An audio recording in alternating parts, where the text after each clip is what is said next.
Pemerintah optimistis target pertumbuhan ekonomi nasional sebesar 5,4% pada 2026 dapat tercapai. Sinergi antara kebijakan fiskal, moneter, dan investasi akan menjadi kunci utama penggerak ekonomi nasional tahun depan.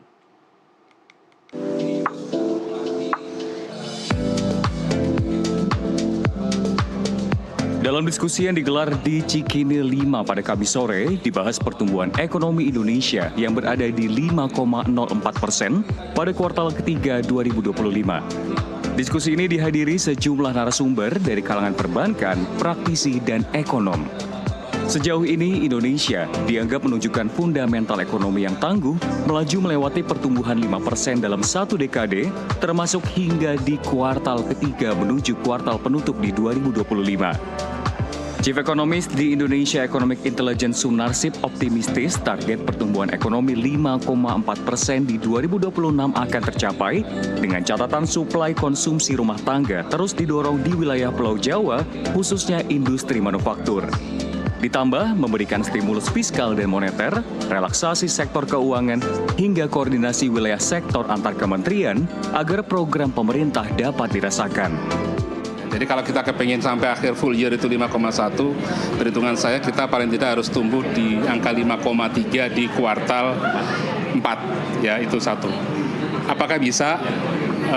Peluangnya ada, tapi memang karena ini momentumnya juga, karena kita lihat dulu ya situasi di konsumsi rumah tangga. Jadi kuncinya bagaimana kita menaikkan pertumbuhan di konsumsi rumah tangga.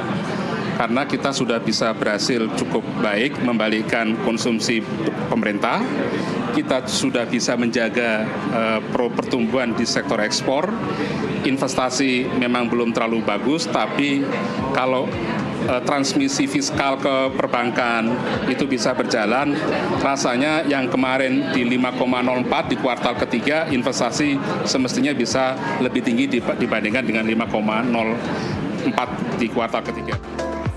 Sementara itu, tenaga ahli utama Dewan Ekonomi Nasional Lutfi Rido mengatakan pihaknya sedang menyiapkan berbagai rekomendasi strategis kepada Presiden Prabowo Subianto untuk memperkuat arah kebijakan ekonomi menuju pertumbuhan yang lebih tinggi. Salah satu fokus utamanya adalah menyalurkan kelebihan likuiditas dari sektor keuangan agar lebih produktif di sektor real. Menurut kita sih walaupun sulit tapi bukan tidak mungkin.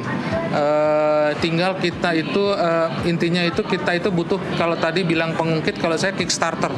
Kalau Kickstarter tuh kalau mesin itu perlu di kick supaya dia mesinnya itu bisa bergerak lebih cepat lagi. Nah si Kickstarternya ini memang menurut saya harus dimulai dari pemerintah yang mulai. Jadi dengan lebih efisien dan efektif itu bisa membuat kayak semacam snowball effect, efek bola salju yang membuat perekonomian itu bisa bertumbuh lebih kencang lagi. Seharusnya dengan itu dan terutama ada ditambah opportunity dari kebijakan global ya, dari situasi global. Saya rasa sih 5,4 itu bukan angka yang terlalu muluk-muluk ya. Mungkin di angka 8% itu bisa kita capai di beberapa tahun berikutnya. Cuman untuk tahun depan 5,4 itu bukan sesuatu yang angan-angan atau sulit, tapi memang kita harus kerja keras. Target 5,4% juga dianggap sebagai proses langkah awal hingga akhir periode pemerintahan Presiden Prabowo yang menargetkan pertumbuhan ekonomi Indonesia ke angka 8%. Dari Jakarta, Hasbiaullah, Reza Yuliansyah, NTV melaporkan.